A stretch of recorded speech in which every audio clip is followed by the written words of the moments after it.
هؤلاء قوم اتخذوا من دونه آلهة لولا يأتون عليهم بسلطان بين فمن أظلم ممن افترى على الله كذبا۔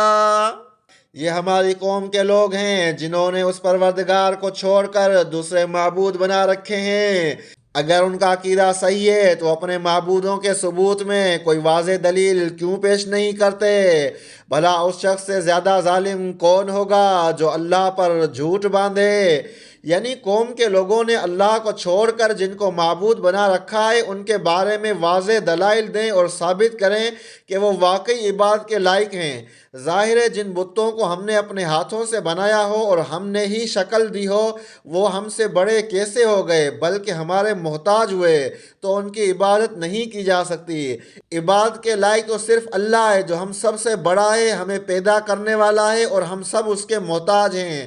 اب اگر کوئی کہے کہ ہمارے آباء و اجداد ایسا کرتے تھے، ان کے پاس کوئی دلیل ہوگی، انہیں پیغام الہی آیا ہوگا کہ بتوں کی پوجا کرو، تو یہ سراسر جھوٹ ہے، اور پھر اس جھوٹ کو اللہ کی طرف منسوب کرنے والا کتنا بڑا ظالم ہوگا۔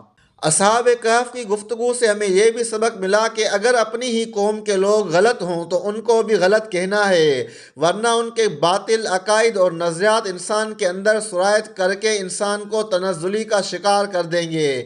لیکن یہ بات بھی یاد رہے کہ بد اخلاق بھی نہیں ہونا ہے اور اپنا عقیدہ صاف اور واضح الفاظ میں حکمت کے ساتھ بیان بھی کر دینا ہے۔